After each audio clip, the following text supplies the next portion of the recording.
Então é isso aí, galera. E os relatos de hoje vão falar muito sobre o Discob. O Discob é aquele tipo neutro, né? Eles estão aí tanto pro bem quanto pro mal. Eles fazem coisas boas e também fazem coisas ruins.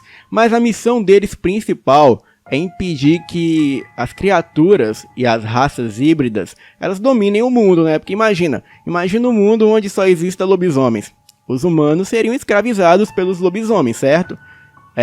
Você pode levantar a questão aí também, tanto quanto lobisomens ou vampiros ou qualquer outra raça híbrida. Seria basicamente como no mundo antediluviano, onde a raça dos gigantes, né, os Néfilins ali, eles escravizavam os seres humanos, até comiam os seres humanos, comiam tudo que achava e no final das contas, né, ia ficar simplesmente uma raça híbrida ali, que era os gigantes colossais. Então, naquela época não existia o Discob, mas agora o Discob existe para manter o controle. Como eu falei no início, né, quero pedir desculpas pelos relatos picantes, mas é o que a maioria aqui no YouTube gosta e pede, e só assim eu consigo chamar a atenção do canal. Então, quando eu comecei com o canal, eu era criança. Era uma outra história. E agora eu já dependo do canal para muita coisa. Eu não podia esquecer de mandar um salve especial para a Vó Chica. A Vó Chica que já mandou muitos relatos para o canal. Vó Chica, eu te amo, Vó Chica. Um grande abraço, Vó Chica. Espero que a senhora esteja assistindo aqui agora, viu? E para sua neta também, a Caixinhos. A Vó Chica, gente, ela é uma super fã do canal e eu amo muito ela. Ela mora lá em São Paulo. Ela é super carismática, alta astral, gente boa demais. E ela tá sempre aí no canal, tá sempre assistindo. E é isso aí, Vó Chica. Então é isso, galera. A família Elite Oculta aí que me acompanha há muito tempo, me desculpe aí pelos relatos proibidão e pesado, né? Que fala muita coisa. E tem muita gente que não gosta, claro. Muita gente também vem no meu Instagram falar que eu tô sendo homofóbico, mas eu não sou assim. Quem me conhece sabe que eu ainda sou novo, tenho que aprender muito e levo as coisas muito mesmo para o lado da zoeira. E respondendo a pergunta de vocês, não, eu não sou homofóbico. Até porque, né, quem nunca fez aquela broderagem com o melhor amigo? Eu quero apresentar aqui a nossa amiga, a Mel. A Mel, ela também, galera, tá sempre acompanhando o canal aqui, não é, Mel? Era ela e a Lilith. Só que a Lilith, né, infelizmente a Lilith sumiu. Sabe como que é gato, né? Os gatos desaparecem. Mas a Mel tá aqui no canal desde o início do canal. Há 5 anos, não é, Mel? Olha a cara dela de sono, ó. Viajou pra roça. Ela vai pra cachoeira. Só esqueceu o biquíni, não foi? Esqueceu o biquíni, os cachorros tudo dando em cima dela. Vendo ela mostrando essas tetas dela aqui, os cachorros endoidou em cima dela. Só que a Mel, ela é uma puritana, cachorra de igreja. Vai pra igreja comigo, não é, Mel? A Mel também, ó. A Mel também, ela pertence à nossa igreja. Ela tá sempre de rolê por lá e ela é a mascote oficial. Ela é a mascote oficial da célula Labaredas, não é, Mel? Ela saiu da vida de cachaceira, de pinguça, e agora ela tá indo pra igreja. Melhor caminho que você toma, viu, Mel? Não é? A cara dela. E agora vamos para o relato.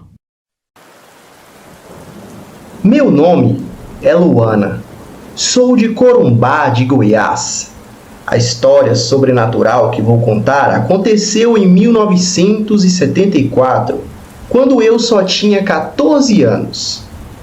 Papai, Sebastião Almeida, era um homem simples, honesto e trabalhador.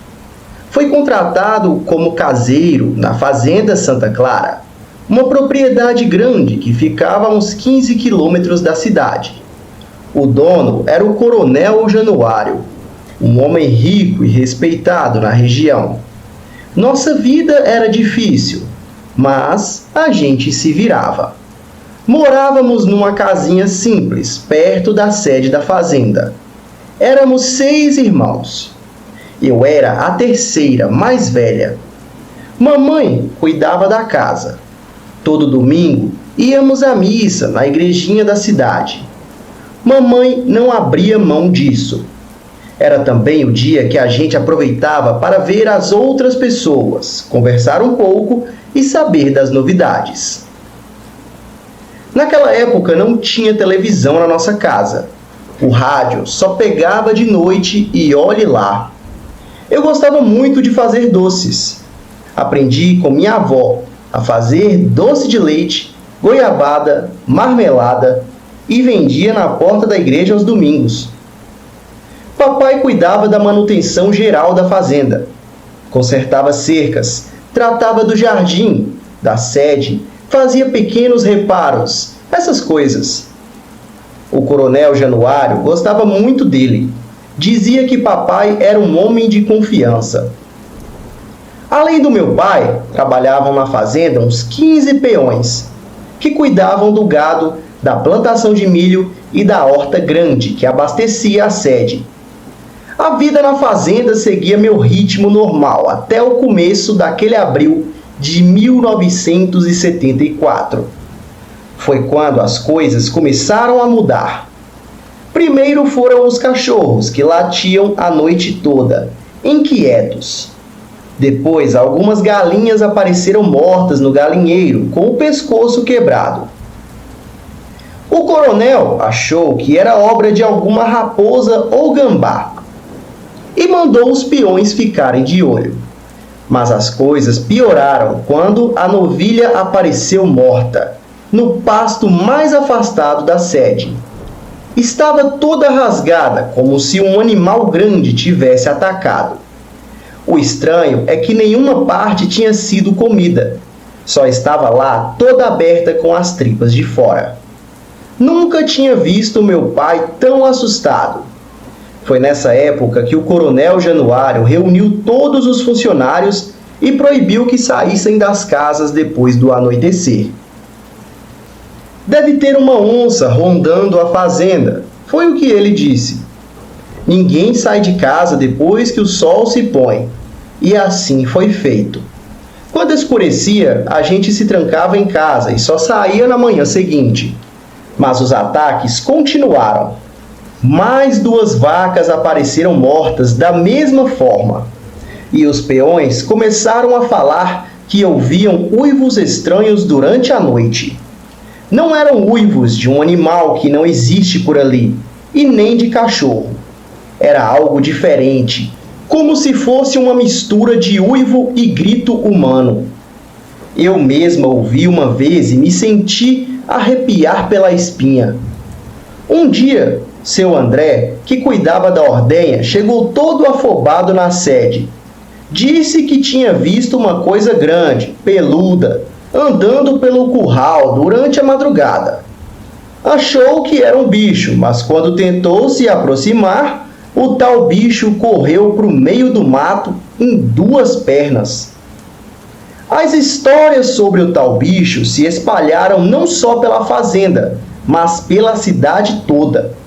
Cada um falava uma coisa, que era um lobisomem, que era uma mula sem cabeça, que era o demônio que tinha vindo buscar a alma. Mamãe, que era muito religiosa, começou a rezar mais ainda.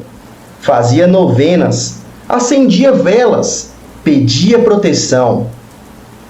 Foi por essa época que o filho do seu Juvelino, dono do mercadinho da cidade, desapareceu.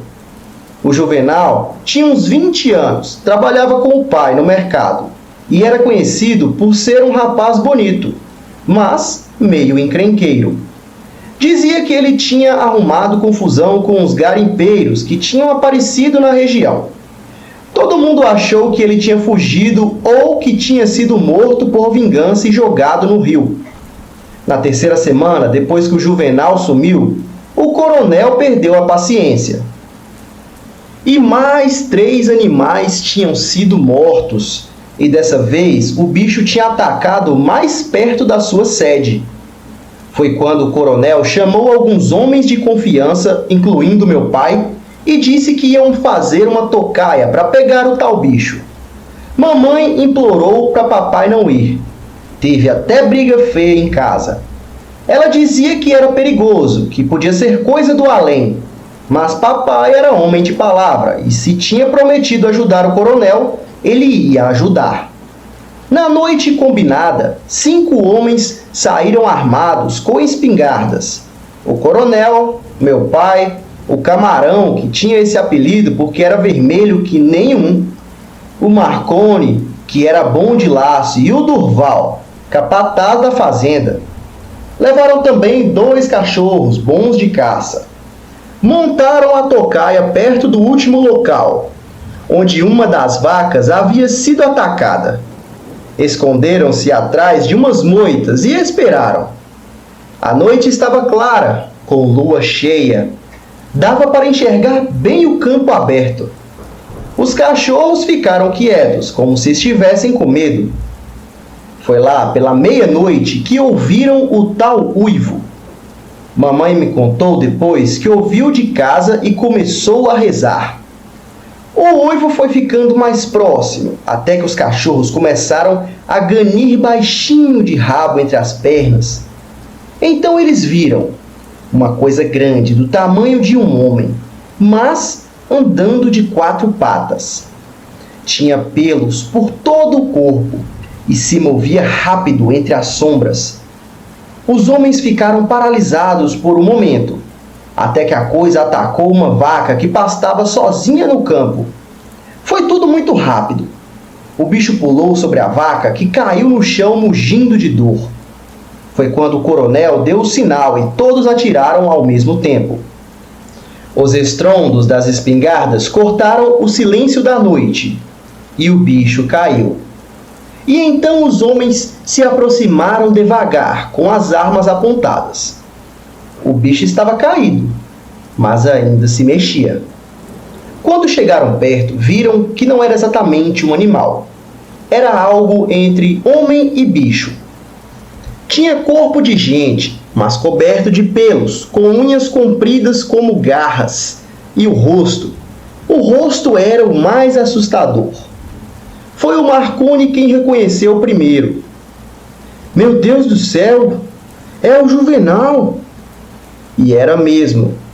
Mesmo com o rosto deformado, com os dentes grandes à mostra, dava para reconhecer que era o filho do seu Juvelino, o rapaz que tinha desaparecido há quase um mês. O bicho, ou o Juvenal, ainda estava vivo. Olhou para os homens com um olhar de pura raiva.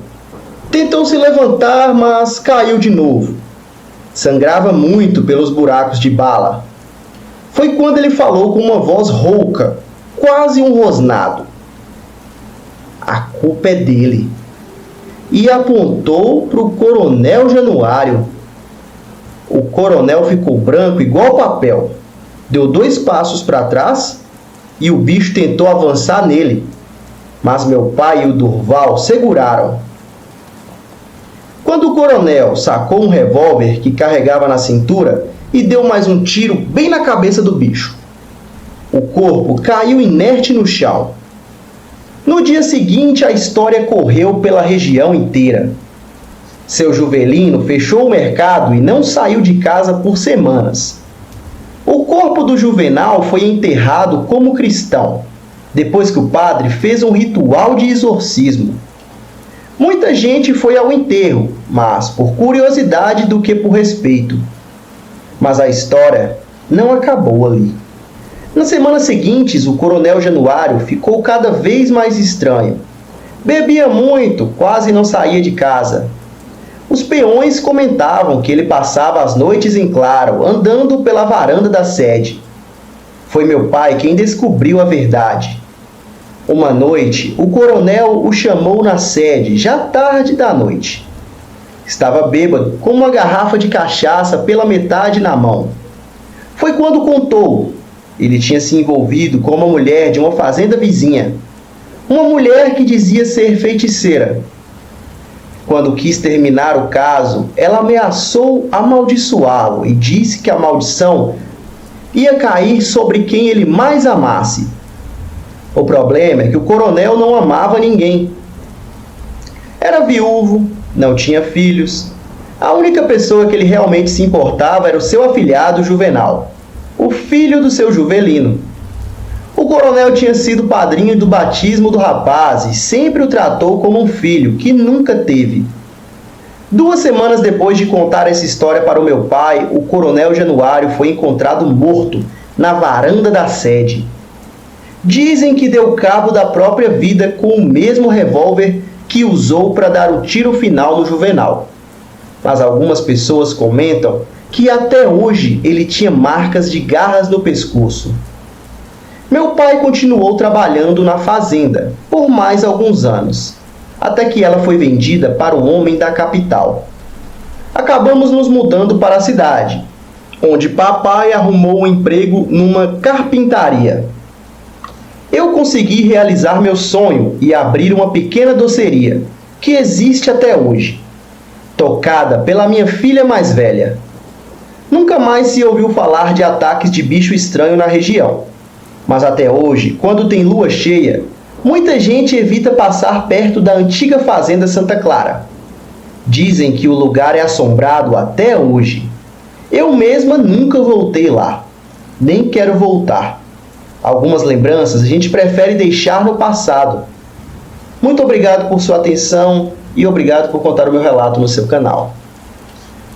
Olá pessoal, me chamo Eduardo Filho. Desde que me entendo por gente, moro em São Roque do Araguaia, um lugarzinho pequeno aqui no leste do Mato Grosso, quase na divisa com Goiás. Nossa vida foi pacata, mas me lembro que na década de 90, quando eu era criança, nossa paz foi abalada por algo assustador que aconteceu por essas redondezas. Foi algo tão assustador e sem explicação que passou na TV.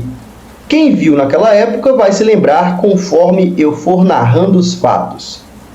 Aconteceu em 1995, quando eu já estava com 12 anos. Foi algo que mudou a vida de muita gente por aqui, e até hoje tem quem não goste de falar no assunto. Era início de novembro, época que o calor aperta antes das chuvas fortes chegarem. O dia amanhecido como qualquer outro. Eu estava tomando meu café com pão, quando vi o Thalisson chamando meu pai na porta de casa. Thalisson era meu vizinho de sítio. Eu morava e ainda moro numa chácara a 2 quilômetros da vila, e o sítio dele fazia divisa com o meu. Eduardo, aconteceu uma coisa esquisita lá em casa, ele disse, tirando o boné de um político e passando a mão na sua testa suada. Papai ofereceu um copo d'água com açúcar para ele se acalmar e pediu que contasse o que houve. Thalisson era um homem sério, de pouca conversa, e nunca o tinha visto tão agitado antes. Acordei de madrugada com o barulho das galinhas. Sabe como é? Crio essas garnizé para vender ovo. Pensei que era gambá ou talvez uma jaguatirica. Então peguei a lanterna e a espingarda e fui ver. Quando cheguei no galinheiro, encontrei 3 das minhas melhores podeiras mortas.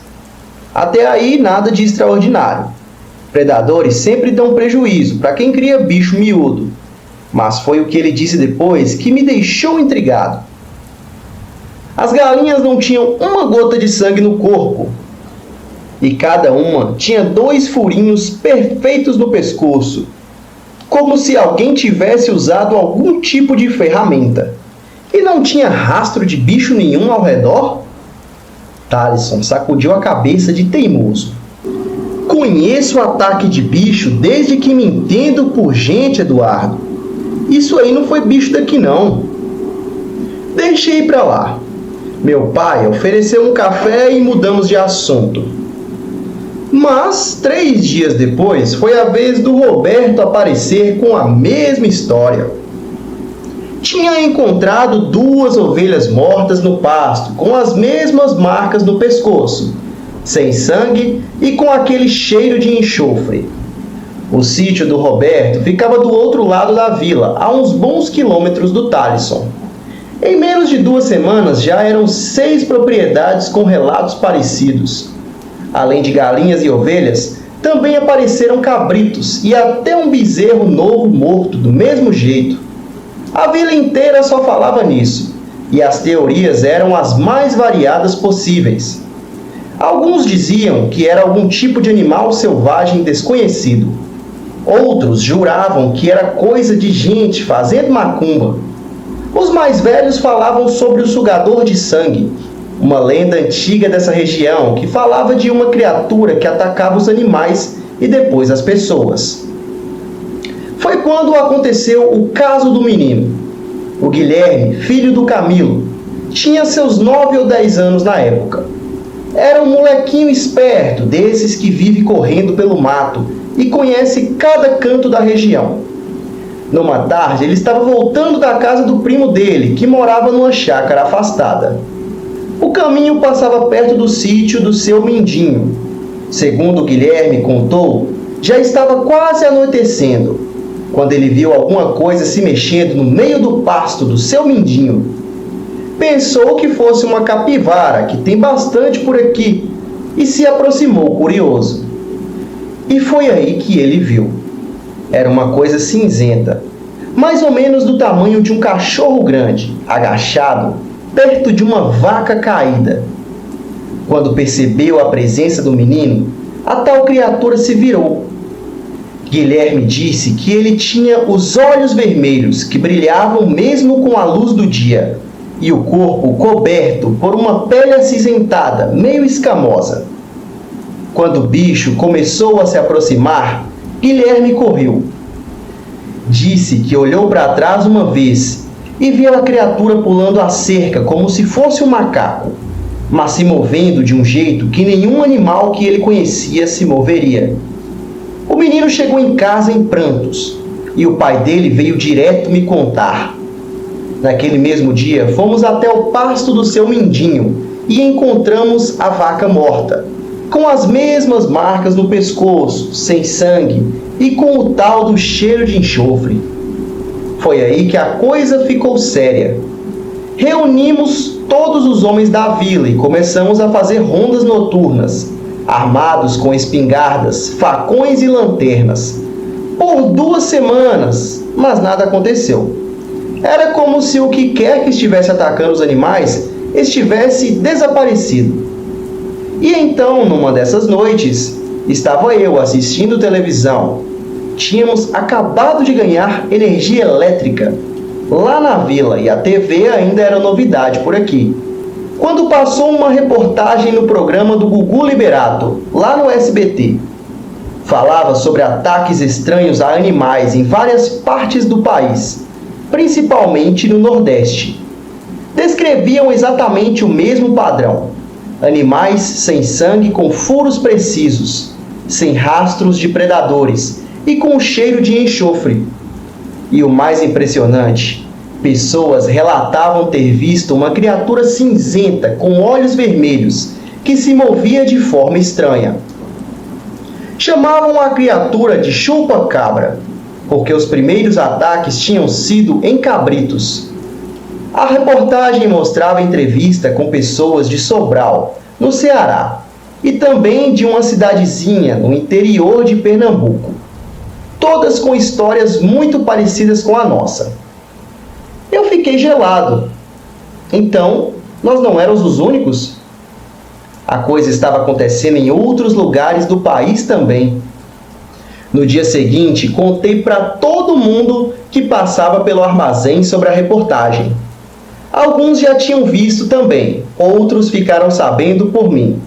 O fato é que a notícia se espalhou como fogo, em palha seca, e logo São Roque do Araguaia estava em polvorosa. As mães não deixavam mais as crianças brincarem sozinhas, mesmo de dia. Os homens reforçaram as rondas e o Padre Antônio começou a fazer orações especiais na missa de domingo. Uma semana depois que vimos na TV, aconteceu o que mais temíamos. A criatura foi vista de novo, e dessa vez por um grupo de 3 homens que faziam a ronda na região do Brejo, perto do rio. Era por volta das 2 da manhã, quando escutaram um barulho estranho, como um chiado agudo. Apontaram as lanternas na direção do som e viram a tal criatura exatamente como Guilherme tinha descrito. Corpo cinzento, sem rosto definido. Ela estava curvada sobre um animal. Com o passar dos meses, os avistamentos e ataques pararam, mas a história do chupa-cabras já tinha deixado todo mundo com medo. O mais assustador era que acontecia em outros lugares do Brasil do mesmo jeito e com uma criatura com as mesmas características físicas. Uma coisa é certa, depois daquele novembro de 95, nunca mais dormi com a janela aberta e toda vez que vejo uma reportagem falando de ataques estranhos a animais em algum canto no Brasil, eu fico pensando se é mais um ataque desse tal chupacabra ou alguma coisa que não reconhecemos que possa ser de outro mundo também. Boa noite e obrigado por contar o meu relato no seu canal. Boa noite. Me chamo Walter Rodrigues. Moro aqui em Boa Sica, uma cidadezinha pequena no interior de Minas Gerais. Quero relatar algo assustador e tirem suas próprias conclusões. Sou comerciante há vários anos. Não é grande coisa, mas dá para viver e sustentar a família. Sou viúvo há 12 anos. Perdi minha Marlene para o câncer. Moro sozinho agora, mas meus filhos sempre aparecem nos finais de semana. Nossa cidade é ligada à cidade vizinha, Cruzeiro do Vale, por uma estrada de terra que corta uma área de mata cerrada. Hoje tem asfalto e iluminação, mas em 1989, quando essa história aconteceu, era só terra batida, esburacada, sem um poste de luz. Quem precisava passar por ali à noite, acendia farol alto e rezava para não ter problema no caminho. Essa história é sobre o meu tio Juvencio, irmão da minha mãe e um homem durão, daqueles que não acreditam em nada que não possa pegar com as mãos. Trabalhava como mecânico, tinha oficina própria, conhecia motor de carro como quem conhece a palma da mão. Era respeitado, mas também temido por causa do seu gênio forte. Bebia mais do que devia e soltava língua sem medir palavras. Lembro dele nas festas de família. Alto, corpulento, cabelo ralo, sempre com uma cerveja na mão e uma piada na ponta da língua. Mas quando contrariado, virava bicho. Não tinha papas na língua e desafiava qualquer um. Na época, eu tinha uns 26 anos. Já trabalhava com meu pai na mercearia. Foi numa sexta-feira à noite que o tio Juvencio apareceu na nossa casa, agitado como nunca tinha visto. Marlene, me serve um café bem forte, pediu a minha esposa enquanto sentava na cadeira da cozinha, sem nem me cumprimentar direito. Minha mãe, que morava com a gente, perguntou o que tinha acontecido. Encontrei uma velha na estrada. Começou ele, com a voz alterada. Uma cigana, parada lá no meio do caminho, acenando para eu parar. Naquele tempo, já corriam histórias sobre uma cigana misteriosa que aparecia na estrada entre Boacicaba e Cruzeiro do Vale. Alguns motoristas relatavam ter visto uma senhora de idade com roupas coloridas e lenço na cabeça, oferecendo leitura de mão aos viajantes. Quem aceitava recebia previsões. Quem recusava seguia viagem, sem maiores problemas. E você parou? Eu perguntei. Parei, uai. O que eu ia fazer? A velha estava no meio da estrada, balançando uma lanterna. Pensei que fosse alguém precisando de ajuda. Tio Juvencio contou que assim que desceu do carro percebeu que era a tal cigana. Ela se aproximou sorrindo, com poucos dentes, estendendo a mão enrugada. Deixe eu ler sua mão, moço bonito. Tenho coisas importantes para lhe dizer. Foi aí que o gênio dele falou mais alto. Tio Juvencio nunca foi de acreditar nessas coisas e ainda por cima estava voltando do bar, já alterado pela bebida. Eu mandei ela para baixo da égua. Diz que esse negócio de ler mão é papo para enganar trouxa. Que eu não precisava das mentiras dela, não. Minha mãe fez o sinal da cruz. Juvencio, você não devia ter falado assim com gente que não conhece. Pois eu fiz. E ele continuou, agora com uma risada. Quando ela insistiu, dizendo que via perigo no meu caminho, dei um tapa na mão dela e falei que não acreditava em praga de cigana nenhuma. Na nossa região, muita gente respeitava os ciganos, não por gostar deles. Tinha até preconceito, confesso, mas por medo mesmo. Diziam que eles tinham poderes, conheciam magias, essas coisas. O que ela fez? Perguntou a minha esposa enquanto servia o café. Aí é que tá. A voz dele agora tremia um pouco. Ela não gritou, não xingou. Ficou me olhando com aqueles olhos fundos e disse algo que não entendi. Parecia outra língua. Em 7 dias, o fogo vai purificar sua descrença. E você vai implorar, mas a porta não vai abrir. E você questionou? Eu dei foi risada na cara dela. Entrei no carro e vim embora. Mas agora eu estou pensando, será que ela jogou alguma praga em mim? Minha mãe, que era muito religiosa, pegou um terço e disse para ele rezar. Eu tentei acalmar, falei que era bobagem, que não existia maldição. Tio Juvencio foi embora mais tranquilo, mas percebi que estava mesmo preocupado. Coisa rara para um homem durão como ele. Nos dias seguintes, coisas estranhas começaram a acontecer. Primeiro, as ferramentas da oficina dele começaram a sumir ou quebrar sem explicação. Depois, 2 clientes importantes cancelaram serviços grandes. Na quarta-feira, ele acordou com uma infecção no olho tão forte que mal conseguia enxergar. Nada grave, mas incômodo. No domingo, 6º dia após o encontro com a cigana, fui visitar ele. Estava nervoso, contando que tinha sonhado com fogo a noite toda. É só coincidência, tio. Eu falei sem muita convicção. Amanhã completa os 7 dias, ele respondeu, passando a mão na testa suada. Acho que vou ficar em casa, não vou nem abrir a oficina. Na segunda-feira, dia exato em que se completavam os 7 dias, eu estava na mercearia quando meu primo Tadeu entrou correndo, pálido como papel. Vem rápido! O pai tá preso no Fusca e o carro tá pegando fogo. Eu larguei tudo e corri. A oficina do tio Juvencio ficava a 3 quadras da mercearia. Quando chegamos já tinha juntado um monte de gente. O Fusca azul dele, estacionado na frente da oficina, estava com fumaça saindo por baixo do capô.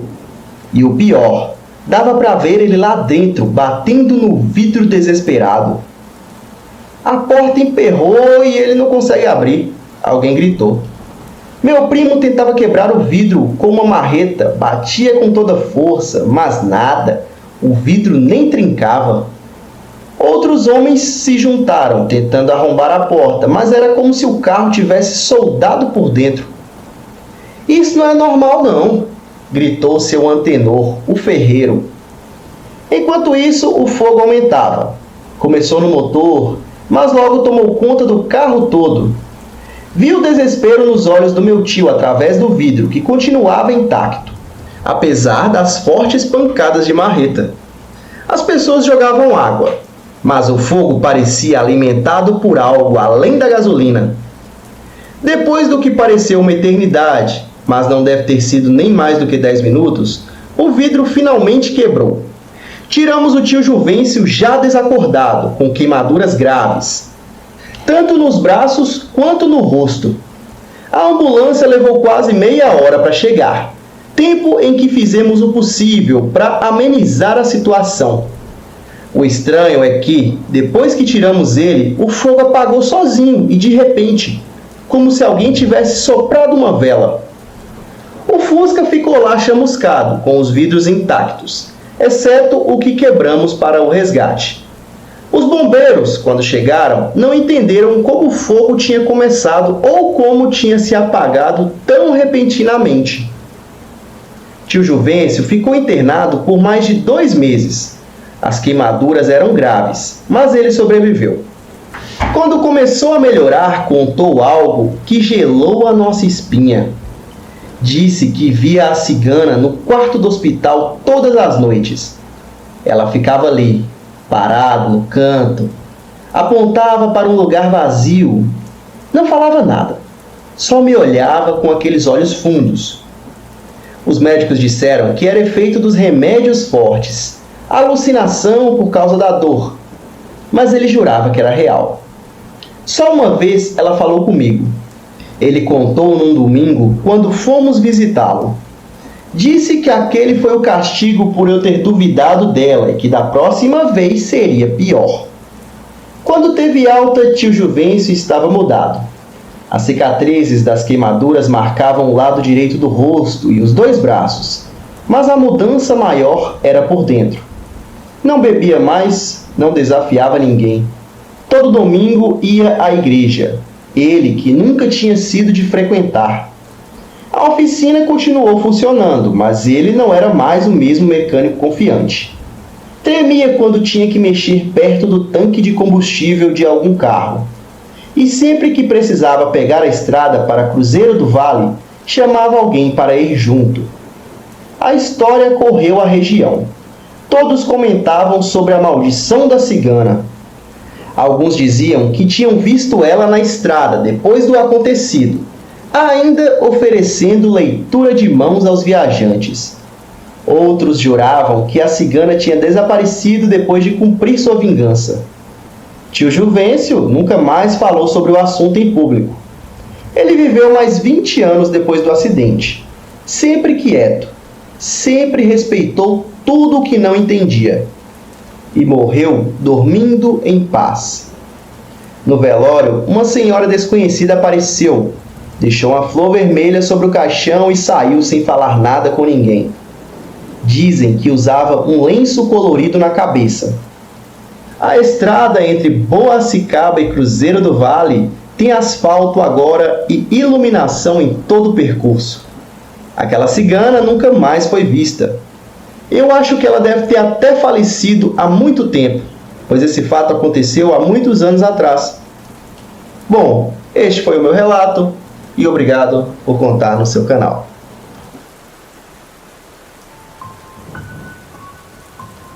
O meu nome é Alice. Tenho 22 anos e não poderia iniciar este relato sem confessar que respeito e amo Elite Oculta. Na minha opinião, é o melhor canal que aborda o tema lobisomem, pois além da narração de primeira, é o único canal que expõe a verdade sobre os seres lupinos com a realidade dos fatos, sem medo das críticas e das perseguições de pessoas mal intencionadas e até organizações extremistas. Assisti um relato do canal onde um agente do Discob expõe essa maldita organização que marcou a minha família, e que pela primeira vez um canal teve coragem de revelar a todos a sua atuação sanguinária. Parabenizo o Elite Oculta pela coragem, e confesso que através da iniciativa deste canal, criei coragem para expor algo que julguei ser impossível de revelar. Tudo por conta da falta de espaço nos canais de terror, que preferem agradar inscritos a realmente se comprometerem com a verdade. Por outro lado, o Elite Oculta combate qualquer tipo de preconceito, e isso é louvável e inspirador. Feito essas considerações, vamos aos fatos. O relato que trago envolve acontecimentos da minha família e traz informações a respeito da vida lupina e dos riscos que envolvem a nossa existência. A minha avó começou a sua vida de dona de casa aos 18 anos. Na época, o companheiro dela tinha 52 e se chamava Joaquim. Ela passou a viver com ele para ajudar a sua família, que passava por muita dificuldade. A minha avó tinha 7 irmãos mais jovens, sendo 4 meninas e 3 meninos. E o meu bisavô era alcoólatra e muito adoentado. Contudo, foi só o Joaquim consegui-la como mulher para que demonstrasse o que realmente era. Deixou claro que não queria saber da família dela. Alegava que todos os parentes da minha avó eram um bando de lascados e que ele não tinha a obrigação de sustentar nenhum deles, e por ele todos que morressem de fome. e que a minha bisavó continuasse catando lixo para sustentar o monte de trombadinhas que colocou no mundo, e que achava bem feito para ela sofrer como uma mendiga, já que se envolveu com um bêbado sem valor. A minha avó chorava em silêncio, pois se o Joaquim percebesse que ela lamentava a pobreza de sua família, ou ajudasse os seus familiares com mantimentos e até dinheiro, ele a agredia. E daí, ela só ajudava em segredo, sempre escondendo as coisas na casa de uma vizinha de confiança, de onde os seus familiares pegavam o que precisavam pelo fundo do quintal. O Joaquim era um homem detestável, abusivo, possessivo, violento, humilhante, desrespeitador, machista e bruto. E também era muito mulherengo. E só querendo a minha avó para satisfazer os seus desejos libidinosos. Ela chegou a engravidar 3 vezes, resultando no nascimento de 3 meninas: a Célia, a Felícia e a Joaquina. Cada uma nascida com diferença de 10 meses em relação à outra, pois Joaquim não respeitava nem ao menos o período de quarentena pós-parto, alegando que dava de tudo à minha avó e que ela tinha a obrigação de satisfazer os seus desejos sem reclamar. Lembrava que ela era uma mulher jovem e que ele jamais daria motivos para ela questionar o vigor ou a masculinidade dele. Comentava que não tinha o porquê passar vontade e que se ele não aproveitasse, ela acabaria por procurar outro. Além de ser bruto, egoísta, pervertido e humilhante, ele era muito descuidado com a higienização, o que contribuía para a minha avó sentir mais nojo dele. Joaquim era tão cafajeste que não escondia as mulheres que tinha na rua. E muitas foram as vezes que ele veio da casa das amantes ou de prostíbulos, sujo e embriagado, e forçava a minha avó a manter intimidade com ele. E o que mais magoava a minha avó era que, para estar com as outras mulheres, ele se higienizava, mas com ela, ele se entregava imundo e fedido. E depois ainda reclamava que ela nem prestava para agradar um homem. Jogava na cara dela que havia feito o favor de se casar com ela, e que ela deveria ser mais grata e se submeter a ele sem drama ou rebeldia. E comentava que era por isso que ela apanhava. Dizia que ela não sabia agradar um homem e que ele já não via nenhuma graça nela. Certo dia, o Joaquim avisou que iria visitar uns parentes em outra cidade e que só regressaria depois do final de semana.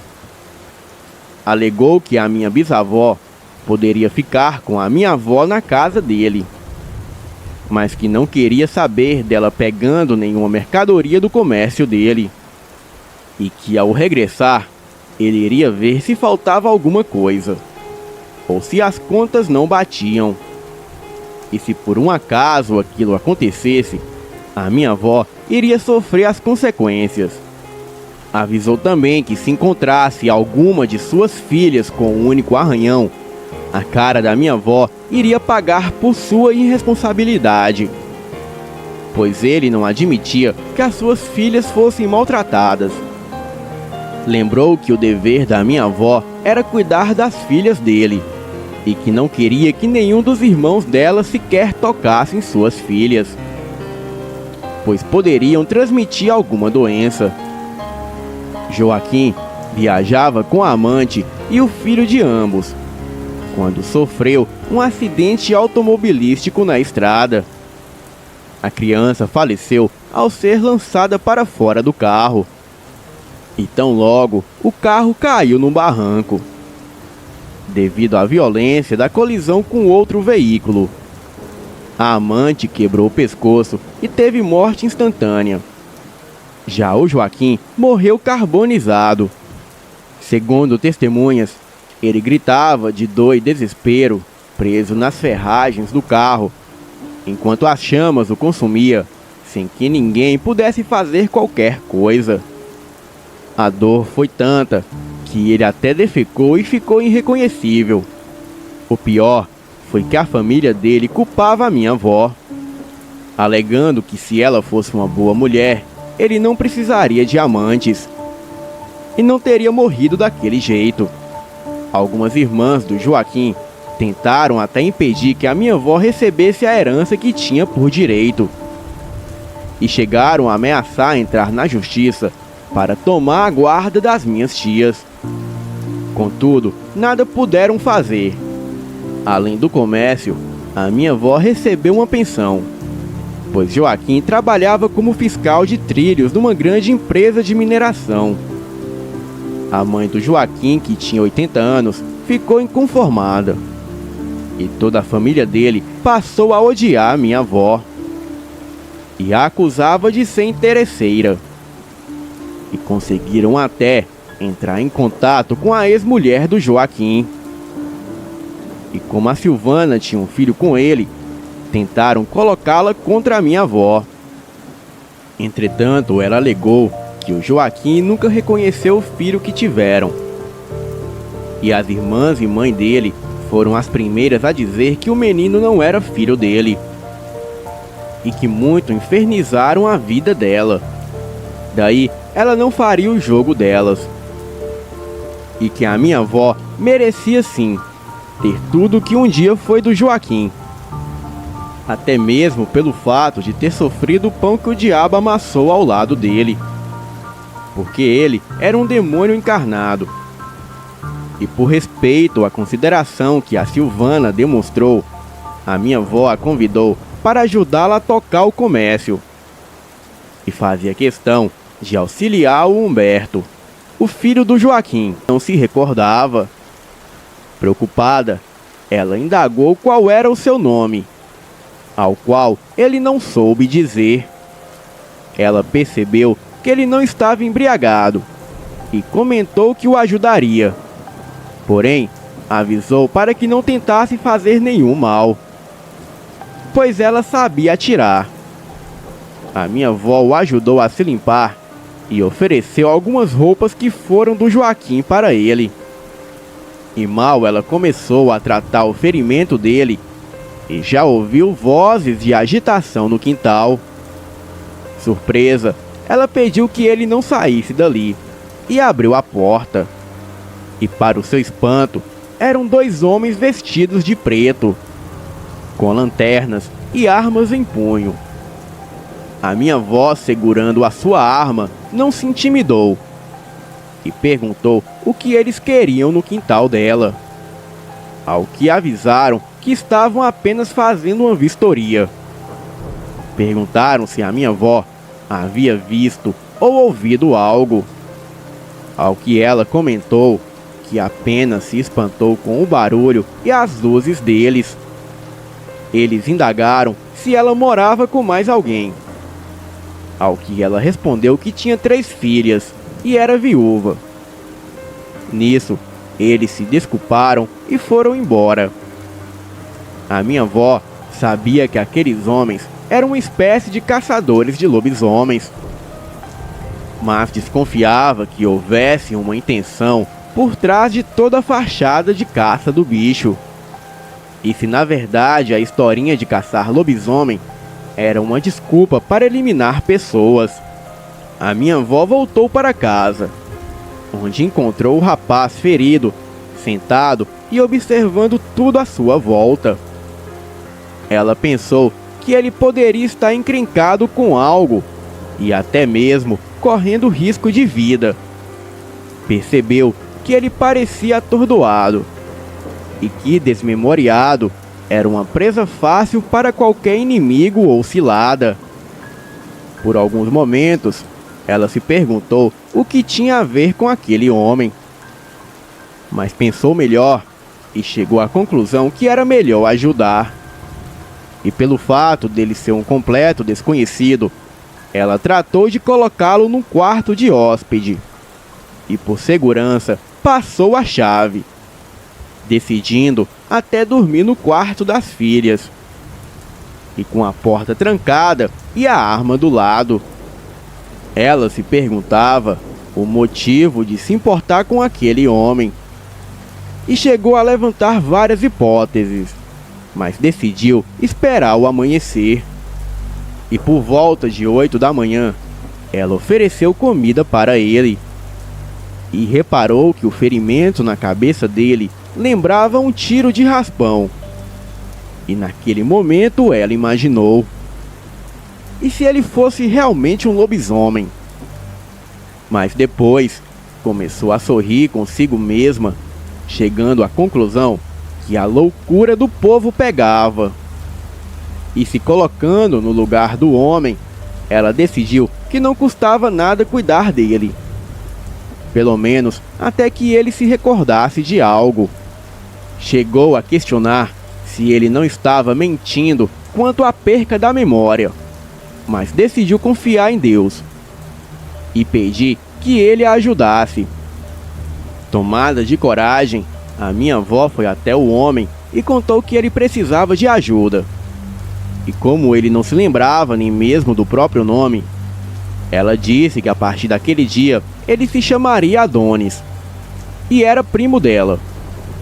Na verdade, o nome Adonis foi inventado pela minha avó.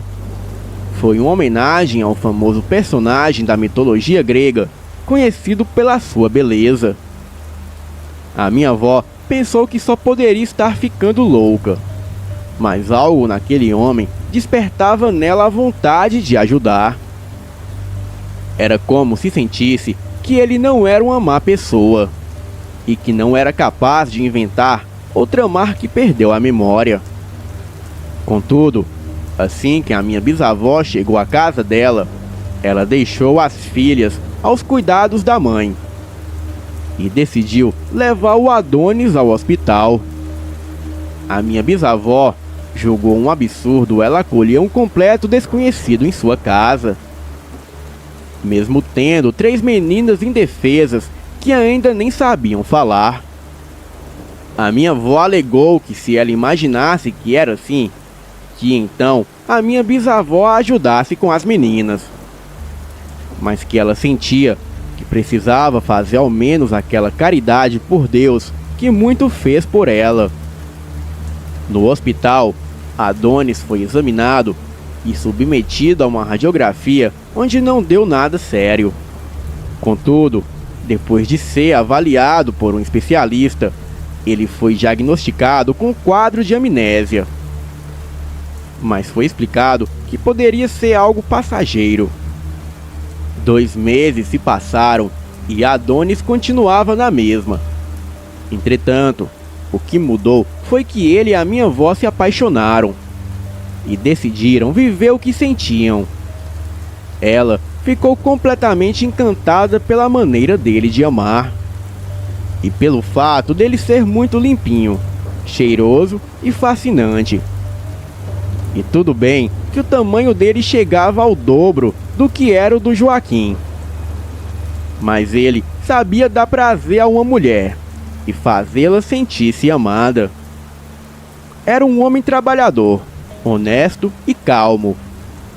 E tudo bem que o fato da minha avó estar viúva há pouco tempo e dele ter sido apresentado como seu primo causou comentários, mas nada que fosse realmente relevante. E foi quando, numa noite de lua cheia, a minha avó se viu sozinha na cama e decidiu procurá-lo. E nisso se deparou com sons de gemidos e barulhos de ossos quebrando vindos do quintal. Perplexa, ela decidiu investigar o que era aquilo e percebeu que a porta do fundo, embora fechada, estava destrancada. Curiosa, ela abriu a porta. E foi quando avistou o Adonis ao longe. Ele estava em meio à escuridão se contorcendo no chão. Parecia sofrer muito com uma forte dor. Respirava ofegante, babava e parecia se esforçar para não gritar. Daí gemia e se estremecia. E foi quando seu corpo nu foi ficando coberto de pelos escuros e ele foi tomando a forma de um enorme cão de olhos amarelos esverdeados. O cheiro de enxofre e de pelos de cachorro molhado se espalhou. A minha avó estava chocada e sem ação. Não conseguia nem se mover ou gritar. Simplesmente se estremecia apavorada e surpresa. A respiração do bicho era pesada. E ele chegava a uns 2 metros de estatura. O corpo peludo era semelhante a de um urso. A cabeça era de um cachorro grande, com orelhas pontudas, grandes presas que mal cabiam na boca. Os dentes eram ameaçadores e a boca babava. Ele se mantinha sobre 2 patas com uma postura humanoide. As patas superiores terminavam com mãos que lembravam de um ser humano, mas com enormes garras que lembravam os felinos de grande porte. As patas inferiores começavam com coxas que lembravam a de um ser humano, mas tinha 2 joelhos em cada pata. O primeiro era como o padrão humano, mas o segundo, que ficava mais abaixo, era invertido. E os pés eram enormes, terríveis e grotescos. Desesperada, a minha avó descobriu que lobisomens existia. E pior, ela estava envolvida amorosamente com um. E enquanto presenciava tudo aquilo, ela se lembrava de cada momento lindo que viveu com o Adonis. E aquilo era chocante e arrasador. E foi quando o bicho voltou-se a ela, soltando um urro seguido de um uivo ensurdecedor. E saiu em disparada para a mata logo em seguida. Diante disso, mesmo abalada, a minha avó se voltou aos gritos das filhas, que começaram a chorar ao serem acordadas pelo som do bicho. Bem, como os vizinhos que ligaram as luzes das casas, já se preparando para ver que diabos era aquilo. A minha avó, mesmo trêmula e chorando, correu para acalmar suas filhas. E logo se percebia a aglomeração dos vizinhos e os comentários que aquilo foi um uivo de lobisomem. Alguns começaram a chamar minha avó, que, tentando parecer bem calma, ela foi atender. Ela surgiu carregando 2 de suas filhas e com a mais velha agarrada em sua camisola. Os vizinhos queriam saber do Adonis. Ao que a minha avó contou que ele viajou para a cidade vizinha em busca de uma vaga de emprego. Aquela foi a desculpa fiada que veio à sua mente no momento. Por volta das 9 da manhã, a minha avó recebeu a notícia que o Adonis se encontrava na delegacia. A minha avó foi informada que ela precisava levar roupas para ele, pois o mesmo foi encontrado completamente despido na mata, na beira da rodovia. A minha avó correu para a delegacia com tudo o que foi pedido. E o que foi registrado foi que o Adonis foi atacado por um grupo de criminosos que levaram até as suas roupas. A minha avó sustentou a farsa que ele saiu de casa em busca de uma vaga de emprego em outra cidade.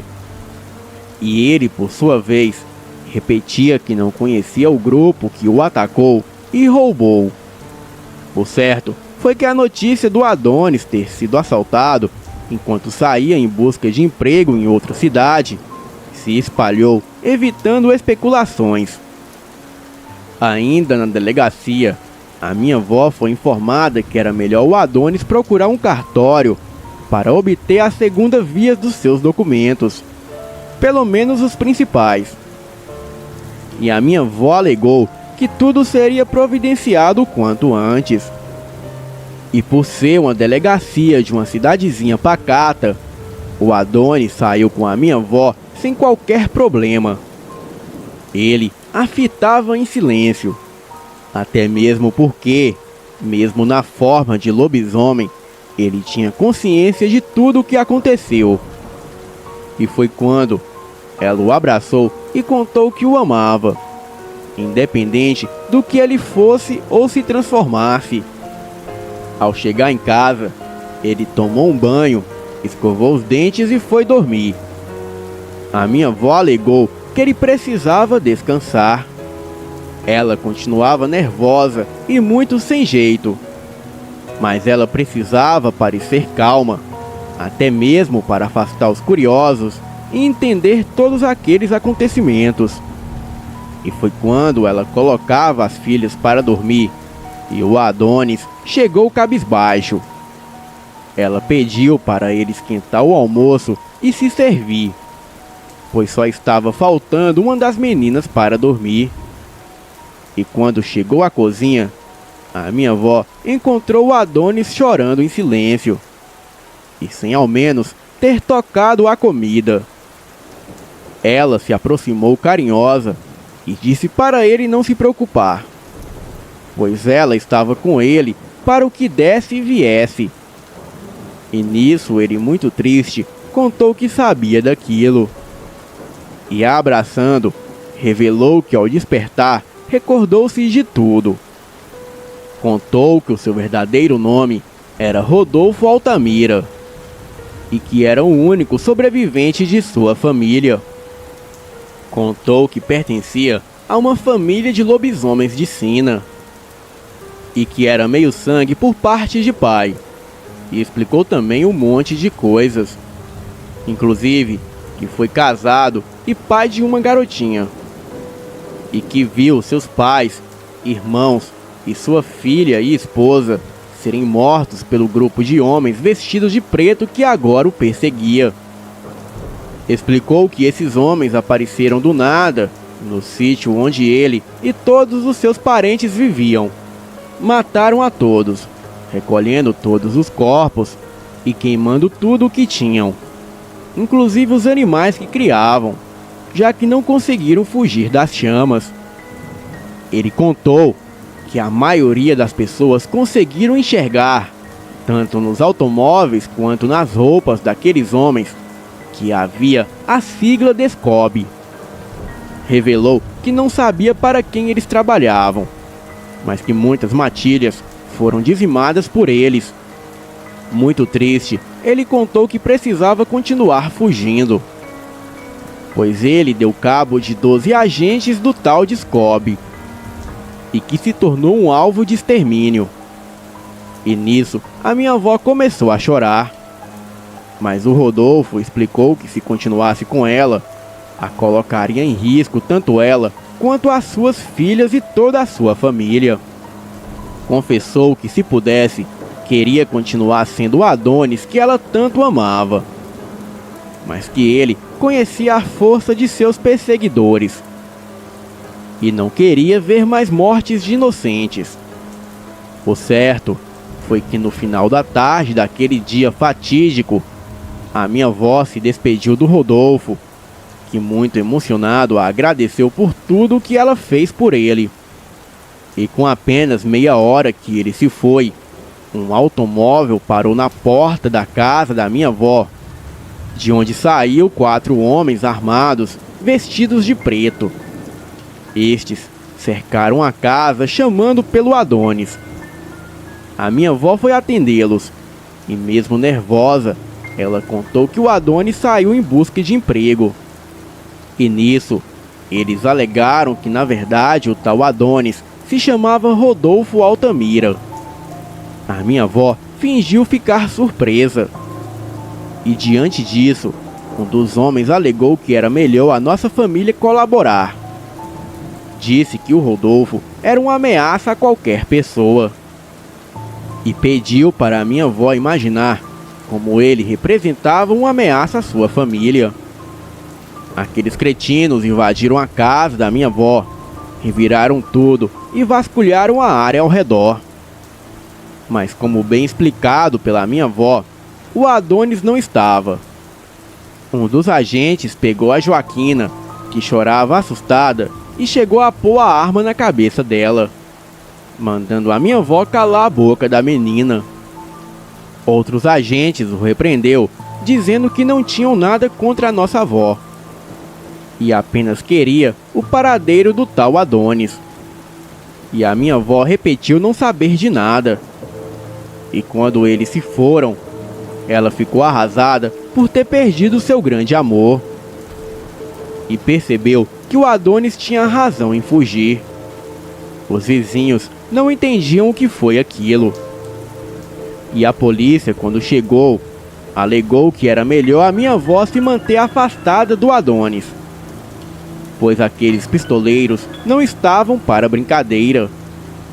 Com 2 meses que o Adonis, ou melhor, o meu avô, havia deixado a minha avó para salvar a vida dela, das minhas tias e de toda a nossa família, a minha avó descobriu que estava grávida. E com o passar do tempo, teve o meu pai. E ele foi o seu único filho homem.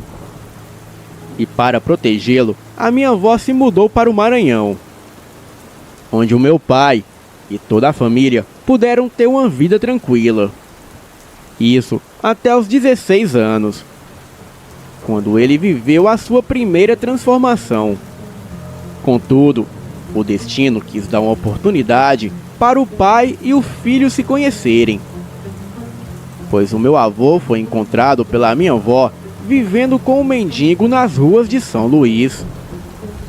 E com isso, ele pôde ajudar o meu pai a controlar sua transformação e se proteger. Entretanto, o Descobre conseguiu eliminá-lo anos depois, mas falhou em tentar acabar com todos os membros da linhagem dele, pois o meu pai casou, teve 8 filhos e todos herdaram o sangue lupino que tanto incomodava o maldito Descobre.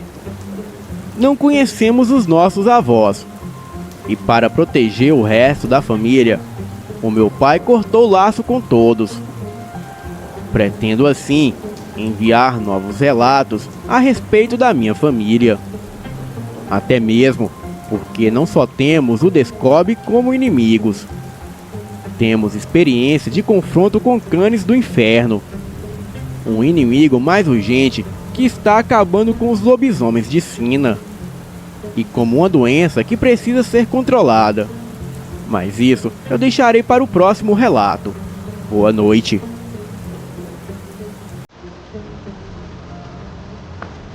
Nelson e Verônica tinham acabado de se mudar para Fernandópolis, que fica no interior de São Paulo. O lugar era muito sossegado e bonito. Verônica havia comprado aquela casa com o dinheiro da aposentadoria de Nelson, que sempre foi muito trabalhador. Mas ele tinha um grande problema: era alcoólatra. Talvez fosse por isso que Verônica optou por comprar uma casa no interior, pois assim Nelson, agora aposentado, teria mais tarefas para fazer, como capinar, cuidar da criação, etc. O fato era que ele já estava muito debilitado da cachaça, e se continuasse em São Paulo sem trabalhar, ia acabar falecendo em virtude do álcool. Durante a tarde, depois que ele cuidava dos seus passarinhos, ia sempre ao boteco que ficava no bairro, para tomar umas e outras. E quando caía a noite, Nelson voltava para casa travado de bêbado. E foi numa dessas tardes que o inesperado aconteceu. Verônica acabara de lavar a louça do almoço, quando Nelson disse que ia no bar tomar só uma dose de pinga. Mas isso era pura mentira, pois toda vez que ele saía para beber, era doses e mais doses. Nelson foi até o barracão, pegou a sua bicicleta vermelha e foi rumo ao bar. Chegando no bar, Nelson pediu a sua primeira dose. Foi quando entrou um velho e sentou-se do lado dele. Esse tal senhor pediu uma dose também e começou a conversar com Nelson. Bebida vai, bebida vem, e já eram quase 6 horas da tarde. Nelson disse para o velho que que ia embora. Mas o mesmo o convidou para ir na sua casa, que ficava a poucas distâncias do bar que estavam. No princípio, Nelson disse que não. Mas aí, o velho fez uma proposta irrecusável para um alcoólatra. Disse que em sua casa havia algumas garrafas de rum e conhaque. Nelson ficou encantado com aquelas palavras e logo topou a proposta. Afinal, era horário de verão. Nelson e o seu recente amigo caminharam durante algumas horas. Isso porque o velho disse que a sua casa ficava a poucos metros do bar. É o famoso ali de Mineiro. Chegando finalmente à casa, Nelson se deu conta de que havia esquecido a sua bicicleta lá no bar. Mas ao ver as garrafas de bebida, ele não ligou mais para sua bicicleta, que tanto gostava. Eles ficaram bebendo e conversando, e aos poucos ficando mais bêbados ainda. Quando se deram conta, já eram 11h30 da noite. E depois de pegar muita intimidade com Nelson, o senhor lhe revelará um segredo. O velho lhe disse que se transformava em bicho, e o seu plano era atrair Nelson até a sua casa para servir-lhe de refeição, pois era isso que ele fazia com os mais desavisados, principalmente os pinguços. O velho ia até o bar, ficava amigo da vítima e depois o chamava para sua casa e lhe oferecia bebida. Então, para a vítima ir embora, teria que passar por dentro de uma mata. E logo que a vítima ia embora, o velho então se transformava em bicho e atacava a vítima na mata. Assim, a polícia nunca desconfiava dele, pois sempre atribuía os ataques a qualquer outro animal. E quando ele se transforma em bicho, o álcool perde o efeito em seu organismo. Mas como o velho gostou do Nelson, o deixaria seguir o seu caminho em paz. O Nelson riu, pois achou que era conversa de bêbado. Então disse ao seu amigo que iria embora. Seu amigo disse que tudo bem e que foi um prazer conhecê-lo. O caminho parecia estar totalmente diferente, pois além da embriaguez, Nelson não conhecia o lugar. Afinal, morava naquela cidade havia apenas 3 semanas e ainda tinha que passar pela tal mata. A escuridão o açoitava. O vento gelado parecia cortar-lhe a pele e a bebida lhe subia a cabeça mais e mais. Foi quando, ao pegar uma ladeira, deu de frente com uma pista rodoviária. Agora, Nelson estava mais desesperado do que nunca, pois eles não haviam passado em nenhuma pista rodoviária.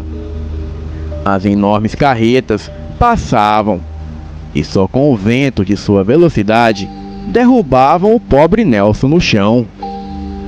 O seu desespero era tanto que ele começou a chorar.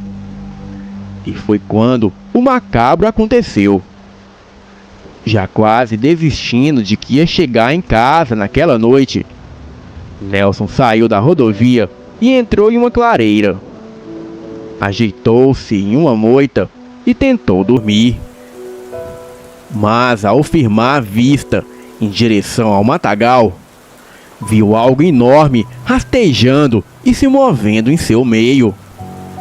Para o azar de Nelson, era uma sucuri de mais de 10 metros. A sucuri é uma cobra que não possui veneno. Ela se enrola na vítima, sufocando-a, quebrando-lhe todos os seus ossos e a engole, deslocando as suas mandíbulas. Aquele predador já havia se enroscado em Nelson, pois a sucuri é muito rápida, tanto em terra quanto na água, e sempre chega sorrateiramente sem fazer barulho. A princípio, Nelson não tinha noção do perigo e achava que escaparia com sucesso do predador. Porém, mal sabia ele que as chances de alguém escapar de um ataque de sucuri é quase zero, pois ela engole até um boi forte que puxa carroça, e o seu estômago esmaga os chifres afiados do boi.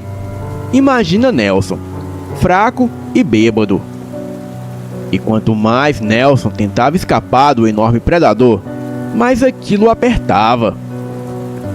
Aos poucos, os seus ossos foi estalando e ele desistiu de tentar se salvar. Apenas aceitou a morte.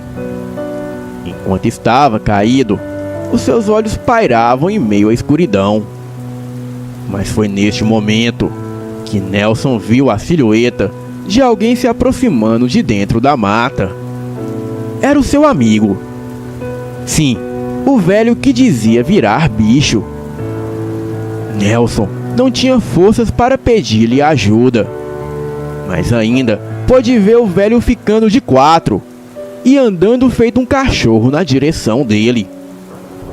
Nelson ficou sem entender nada, mas quando reparou melhor no velho, ele já não era mais o velho, e sim uma criatura negra e peluda.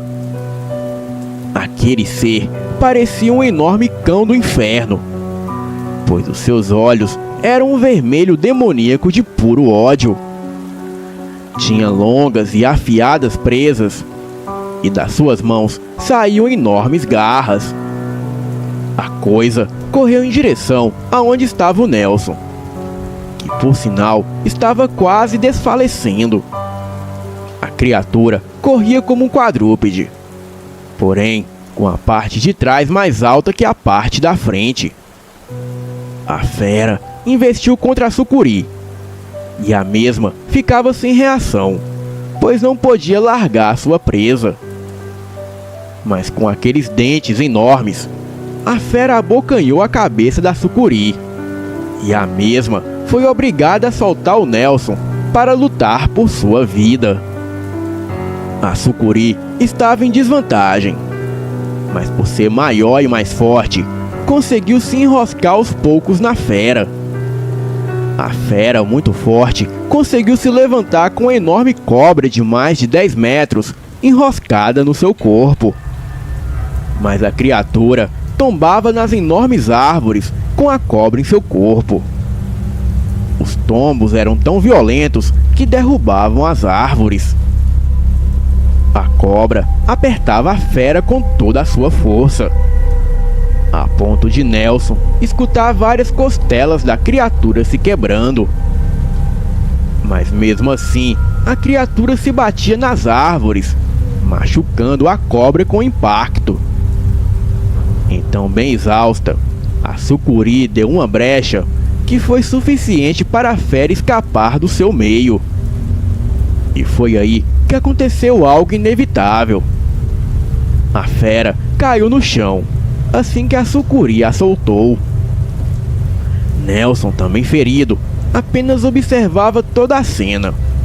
Infelizmente, não podia fazer nada para ajudar o amigo. A sucuri não desistiu e foi em direção da fera para esmagá-la, enroscando em seu corpo e depois devorá-lo.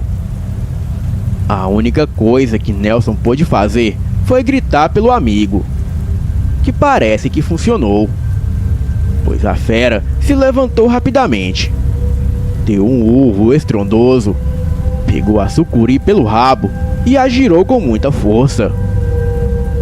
A sucuri bateu forte a cabeça nas árvores enquanto a fera a girava, e quando a fera soltou a sucuri, a cobra foi arremessada a vários metros de distância.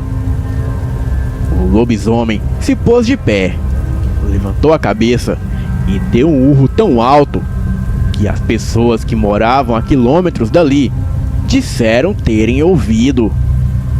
Em seguida, a fera veio mancando na direção do Nelson. O pegou pelo braço e foi andando com ele para sua casa, pois a criatura sabia onde Nelson morava. O bêbado fixou o olhar no rosto da fera e ficou pasmado, pois a criatura tinha enormes olhos de fogo. Mas mesmo assim, Nelson não tentou fugir, pois a força que a fera lhe segurava era tanta que não havia nem como ele tentar escapar. Caminharam lado a lado por uma trilha. Nelson, apavorado, tentava puxar conversa, mas a coisa não respondia. Para surpresa de Nelson, chegaram em sua casa em 15 minutos. E para o seu horror, quando se virou, a criatura já não estava mais lá. Nelson entrou em casa todo sujo de lama. Verônica estava dormindo no sofá. E ao seu lado havia um cinzeiro com várias pontas de cigarro. E logo Nelson notou a preocupação de Verônica. No outro dia, Nelson reuniu alguns amigos e primos e foram caçar a tal sucuri. Porém, nunca mais a acharam. Mas anos mais tarde, esta mesma sucuri foi encontrada por pescadores aqui na mata. Era um grupo de 4 amigos. A sucuri engoliu um deles. E como vocês sabem, quando uma sucuri deste tamanho engole um adulto ou um boi, ela fica indefesa, pois não consegue se locomover. Então, os outros 3 amigos aproveitaram para matar a cobra e levá-la para a polícia, com o corpo do amigo ainda em sua barriga. O mesmo não sobreviveu, mas vou deixar o link dessa reportagem aqui na descrição do vídeo, e vocês podem acompanhar a matéria da reportagem e assim saberem que essa é uma história verídica. Agora vem a parte mais impressionante da história. Dias depois, Nelson foi até o velho para lhe agradecer por salvar sua vida. E também disse para o velho que o seu segredo estaria seguro com ele. Nelson descobriu que o velho estava paraplégico, devido à sucuri causar um rompimento grave em suas costelas. Então, o velho só ficava de cama e não se mexia da cintura para baixo. E como o velho morava sozinho e isolado, Nelson estranhou e perguntou como ele fazia para sobreviver, pois não tinha os movimentos das pernas. O velho deu uma risada e disse que não pode andar quando está em sua forma humana, mas quando se transforma na criatura, ele tem 100% do movimento do corpo. E é nessa hora que ele sai para se alimentar. Acabou que Nelson virou amigo deste lobisomem. Porém, algumas semanas depois, Nelson foi fazer-lhe uma visita e o senhor havia desaparecido. Mas na casa do senhor, a porta estava aberta e havia um enorme rastro de cobra e sinais de luta no quarto do velho. Aquela sucuri havia retornado para concluir a sua vingança. E o mais curioso é como aquela cobra sabia que aquele senhor era a fera. Não faço a menor ideia, mas graças a Deus e aos pescadores, essa cobra gigante teve o que mereceu. Bem, já se passaram 17 anos e até hoje Nelson senta na sua varanda com seu cigarro de palha e fica pensando no seu amigo que o ajudou naquele momento de desespero. Será que era algum lobisomem que protege os bêbados? Ou será que era um outro tipo de criatura? Hoje, Nelson não toma mais nada de álcool e é uma pessoa muito pensativa, porque só ele e eu sabemos o que aconteceu naquela noite. E é como diz o velho ditado: um irmão pode não ser um amigo, mas um amigo será sempre um irmão. Boa noite.